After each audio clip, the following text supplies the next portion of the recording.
aucune piste n'est pour le moment privilégiée. C'est ce qu'a reconnu tout à l'heure le président américain Barack Obama. On l'écoute.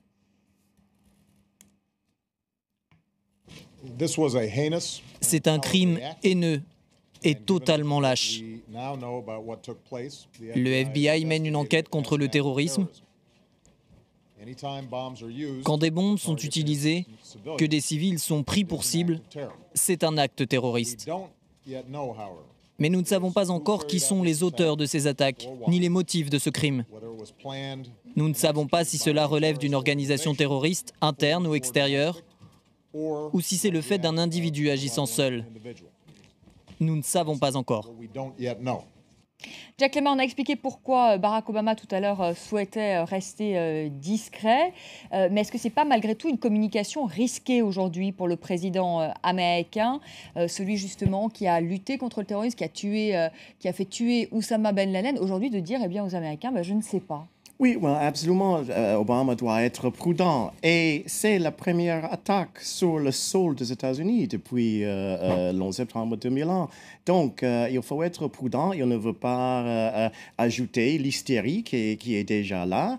Et je dois dire que moi, je ne sais pas. Je ne dis pas que, oui, c'est l'extrême droite. Ce n'est pas ce que je pense définitivement. Mais je dirais que l'ambiance politique aux États-Unis est plus fébrile aujourd'hui que depuis les années 60. Et les menaces ont multiplié contre le président depuis l'élection de Barack Obama. Il y a des gens qui arrivent à la réunion politique avec des fusils parce que c'est leur droit selon la Constitution.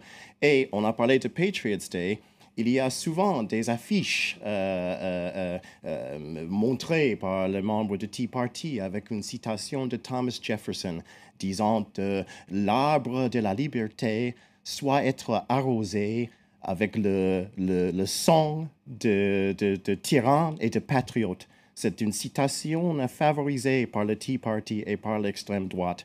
Donc, il y a des indices là, je ne dis pas que c'est l'extrême droite, mais je suis troublé par le climat fébrile et une rhétorique politique plus violente que j'ai entendue depuis les années 60. Walid Pharrell, je voudrais que vous répondiez à ce que vient de dire Jack Lemer, qui parle d'une rhétorique plus violente par rapport aux années 60, que vous avez balayé ça tout à l'heure un peu d'un revers de main, mais c'est vrai qu'aujourd'hui, il y a aussi un climat aux États-Unis, il y a tout un débat aujourd'hui sur le port d'armes, un débat quand même acharné entre républicains et démocrates. Il y a aussi tout un débat sur la baisse des impôts que veut mettre en place Barack Obama, impôts pour les plus modestes en tout cas, et plus haut pour les plus riches, qui déplaît là aussi.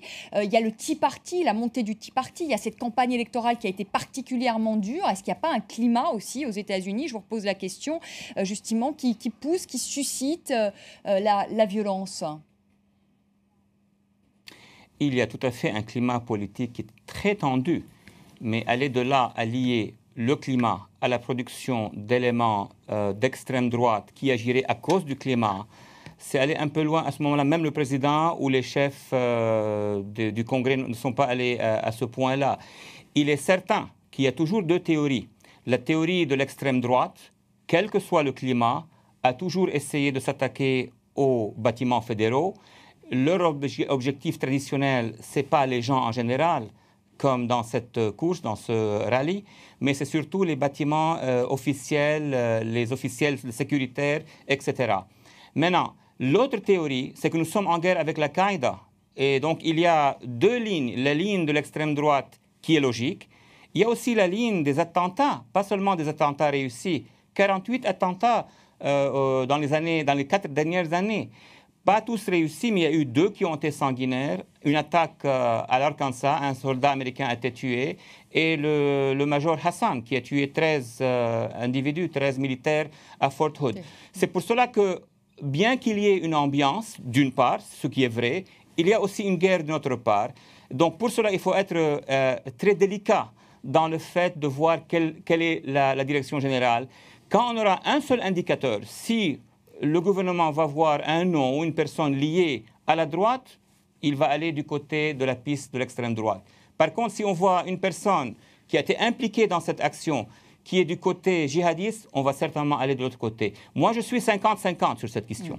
Et je voudrais dire, Ouais, si c'est le djihadiste, c'est un échec incroyable pour Barack Obama et pour son équipe contre le terrorisme. C'est un échec immense. Alain Rodier. Oui, on a tendance justement, ça me rappelle un peu les attentats de Madrid où on avait privilégié, le pouvoir avait privilégié l'ETA à l'époque. Et puis on s'était aperçu après que c'était les djihadistes. Donc on a tendance à l'heure actuelle à mettre l'accélérateur sur cette extrême droite. Or, Al-Qaïda n'est pas mort. Et ça, il faut que les gens en soient convaincus. L'organisation n'est plus la même, c'est sûr. C'est surtout des groupes tout à fait franchisés ou individualisés. Et aux États-Unis, c'est souvent le cas, on l'a vu récemment, ce sont des individus totalement isolés qui n'ont aucune liaison avec Al-Qaïda centrale au Pakistan. Mais ils existent, ces gens-là, puisque des gens ont été arrêtés.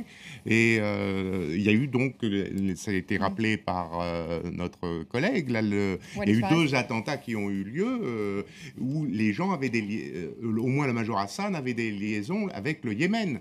Donc Al-Qaïda n'est pas mort, c'est aussi tout de même la piste encore plausible à l'heure actuelle. Roland Jacquard, Barack Obama a utilisé le mot de terrorisme qu'il n'avait pas fait hier soir. Ça veut dire quoi? Ça veut dire qu'il va utiliser le Patriot Act? C'est important, ça? C'était important parce que là, Vous pouvez rappeler à nos téléspectateurs Voilà, parce qu'aujourd'hui, le Patriot Act qui a été voté après les attentats du 11 septembre, c'est un panel de mesures réglementaires extrêmement fortes. On peut perquisitionner chez les gens, on peut sans mandat, on peut mettre des gens sur écoute, on peut faire un certain nombre de choses qui ne sont pas possibles, surtout dans une démocratie comme les États-Unis, en temps normal. Donc il fallait absolument que ce soit un acte terroriste. À partir d'aujourd'hui, donc, la machine antiterroriste américaine avec le FBI et les autres agences de sécurité va se mettre en marche. Ils vont recueillir probablement beaucoup d'éléments, beaucoup ils ratissent les appartements, des quartiers entiers de Boston. Ils vont faire des perquisitions, ils vont regarder leurs fichiers parce qu'ils ont des bases de données énormes. Ils vont regarder qui sont les gens qui, à Boston, dans la banlieue de Boston, pouvaient être susceptibles précisément de faire partie soit d'un groupe d'extrême droite ou d'extrême gauche, soit d'une organisation qui est proche de mouvements djihadistes ou d'autres, parce qu'on parle du terrorisme d'origine djihadiste, mais le terrorisme, c'est une stratégie de contournement. Ça peut être d'autres ennemis des États-Unis qui sont mécontents des États-Unis, qui font aussi qui manipulent des gens aussi. Tout ça, c'est tout à fait possible. Il peut y avoir aussi, je vous le répète, la piste médiane, c'est-à-dire quelqu'un qui est aux États-Unis, qui s'est auto-radicalisé, qui connaît la ville, qui connaît l'histoire de la ville, qui sait que ça va avoir un impact, et puis qui tout d'un coup, eh bien, il pète les plombs, pour dire la vérité, parce qu'il faut avoir vraiment pété les plombs, parce que là, il savait qu'il allait faire des morts chez des sportifs, chez des enfants, des mutilations, etc. et tout. Et là, c'est une décision aussi qui relève pratiquement de la psychiatrie. C'est pas un attentat fait par quelqu'un de normal, même qui a des idées politiques, ça. Donc c'est soit des gens fanatiques, soit des gens illuminés. Alors fanatique, c'est plutôt du côté de la source, de la piste externe, illuminé, la piste interne.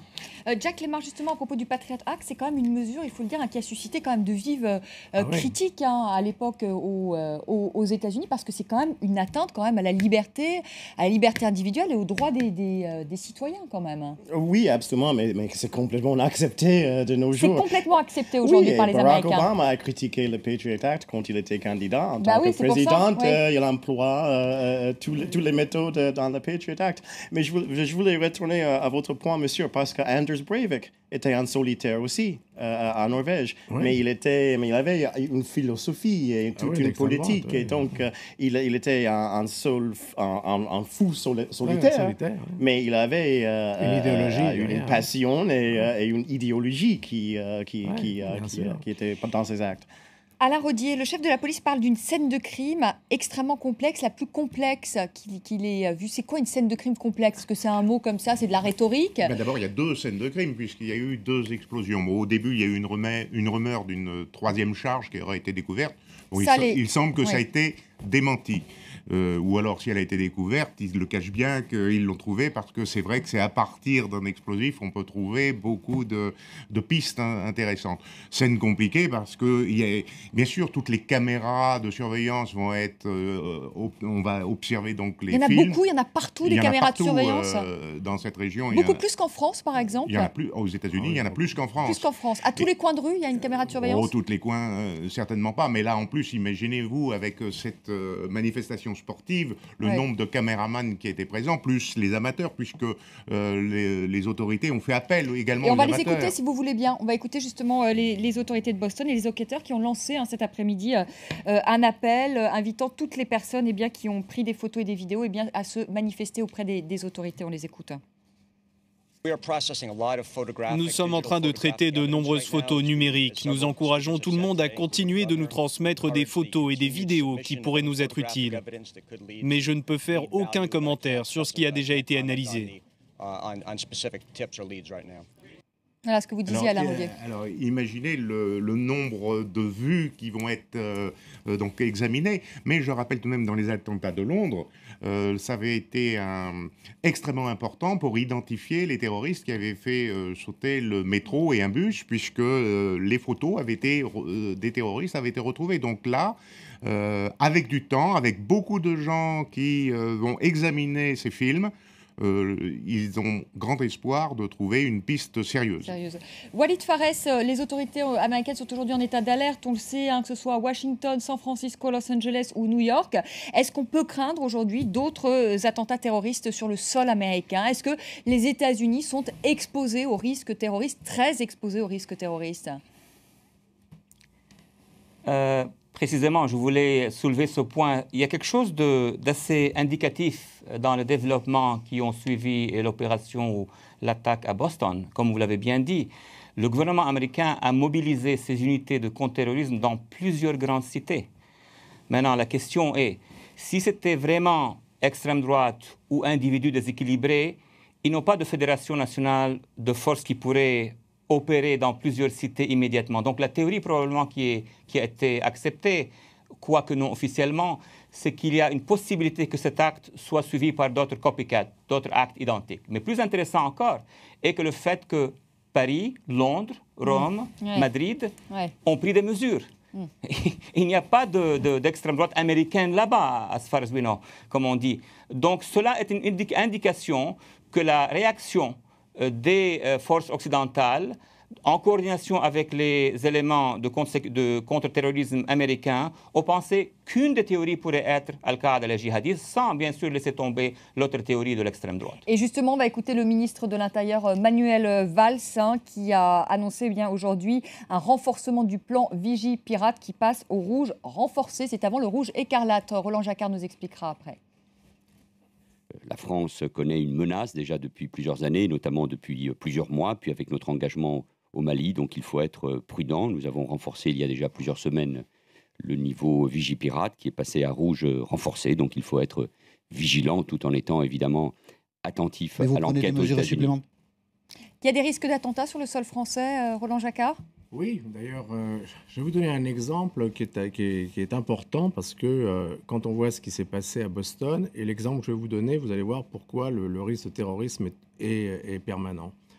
Les services antiterroristes français, donc la DCRI, ils ont anéanti un groupe de 3 personnes à Marignane en mars 2013, donc c'est il y a quelques semaines. On a trouvé ils avaient une espèce de laboratoire pour fabriquer des bombes. Et pas n'importe quelle bombe, beaucoup plus puissante que celle de Boston, puisqu'il y avait 150 kilos d'un explosif, le TATP, qui est un explosif qui est très très puissant, très volatile, très puissant, et qui aurait pu faire, s'il avait explosé les 150 kilos, il y aurait eu des centaines de morts. Ils étaient prêts à passer à l'action, probablement pour le mettre dans une voiture banalisée, la faire exploser à distance. Ils étaient prêts à passer à l'action. Ils ont été arrêtés par les services antiterroristes français au moment où l'un des terroristes a dit à l'autre au téléphone il faut transporter les marchandises. Ils ont compris que là, il s'agissait de transporter dans un lieu défini l'explosif en question. Curieusement d'ailleurs, ce groupe qui a été arrêté avait menacé le président Obama en novembre 2012 en attaquant l'Amérique, en attaquant nommément le président Obama en novembre 2012 sur Internet et sur Facebook. Bon, ça n'a rien à voir avec l'affaire de Boston, mais c'est pour vous expliquer qu'aujourd'hui en France, on a empêché, il y a 3 semaines, il y a 1 mois et 3 semaines, un attentat majeur qui a été fait par 3 personnes qui avaient réussi à se procurer cet explosif, et que là, vous avez à Boston des bombes plus artisanales qui ont fait également de grosses victimes. Donc c'est pour dire que le terrorisme aujourd'hui, quand il est mu par une idéologie, un fanatisme, 2 ou 3 personnes même qui ne font pas partie d'une structure de commandement d'Al-Qaïda et d'une autre organisation terroriste peuvent arriver à faire des dégâts très importants. Oui, Oklahoma City, c'était 2 ans. Hein, voilà. Timothy McVeigh et un complice. 168 morts à Oklahoma City en 1993, 95. Alain Rodier, rouge renforcé. Le stade d'après, c'est rouge écarlate. Oui, mais alors là, on bloque tout. C'est-à-dire qu'on va bloquer les trains. Si on passe dans cette phase-là, le pays ne peut plus vivre, je dirais. Donc vraiment, il faut qu'il y ait une menace imminente et vérifiée. Mais... Rouge Écarlate, c'est un groupe terroriste qui est sur le sol français, qui a été repéré et qui a été perdu. Et donc, à n'importe quel moment, il peut agir. Voilà, c'est ça le Rouge Écarlate. Merci à tous les 3 d'être venus sur le plateau pour commenter donc ces attentats de Boston. Et ce soir, ces attentats n'ont toujours pas été revendiqués. Donc toujours plusieurs pistes, plusieurs hypothèses sur la table. Merci à vous, Walid Pharez, d'avoir été avec nous en direct de Washington. Merci à vous de nous avoir suivis. Je vous retrouve demain 19h10 pour un nouveau débat. Très belle soirée, à demain.